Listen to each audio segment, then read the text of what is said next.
एक छोटे से गांव में रामू नाम का एक गरीब लड़का रहता था। उसके पास ना ज्यादा पैसा था और ना ही कोई बड़ा सहारा। बस उसकी बूढ़ी दादी ही उसका सहारा थी। रामू बेटा, आज घर में खाने को कुछ नहीं है। दादी, आप चिंता मत करो, मैं जंगल से कुछ फल लेकर आता हूँ। रामू रोज की तरह टोकरी उठाता है और पास के जंगल की ओर चल देता है। जंगल में आज कुछ अजीब सा माहौल था। हवा धीरे धीरे चल रही थी और पत्तों की आवाज डरावनी लग रही थी।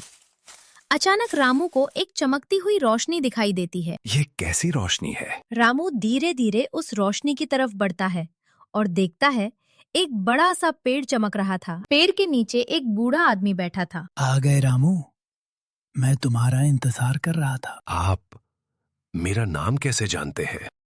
मैं इस जादुई पेड़ का रक्षक हूँ और ये पेड़ सिर्फ अच्छे दिल वालों को दिखाई देता है। रामू, इस पेड़ से जो भी मांगोगे वो मिल जाएगा, लेकिन ध्यान रखना, लालच मत करना। क्या सच में? रामू कुछ देर सोचता है। मुझे बस इतना खाना चाहिए कि मेरी दादी भूखी न रहें। अचानक पेड़ से चमक निकलती है और रामू की टोकरी फलों से भर जाती है। धन्यवाद बाबा। याद रखना, लालच सब कुछ खत्म कर देता है। रामू भर लौटता है और दादी को सारे फल देता है। इतने सारे फल कहाँ से लाए? दादी, मुझे जंगल में एक जादुई पेड़ मिला। बेटा, जादू मिल जाए तो भी लालच मत करना। हाँ दादी, मैं बस जरूरत भर ही मांगूंगा। रामू रोज जंगल जाता और जरूरत भर फल मांगता।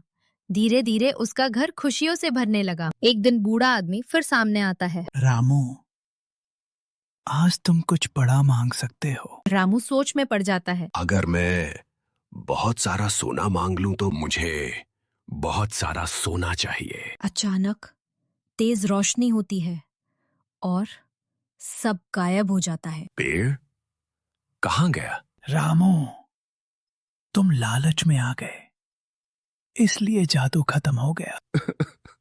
मुझे माफ कर दीजिए, मुझे सोना नहीं चाहिए। अगर तुम सच में पछता रहे हो तो एक आखिरी मौका दूंगा। मुझे बस इतना चाहिए कि मेरा पूरा गांव खुश रहे।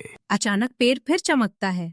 बारिश होती है, खेत हरे हो जाते हैं, गांव खुशियों से भर जाता है। देखा रामू, दूसरों के लिए सोचो तो असली जादू होता है। हाँ दादी, अब समझ गया। लालच इंसान को सब कुछ खोने पर मजबूर कर देता है, लेकिन जो दूसरों की खुशी में खुशी ढूंढता है, उसके जीवन में हमेशा जादू बना रहता है।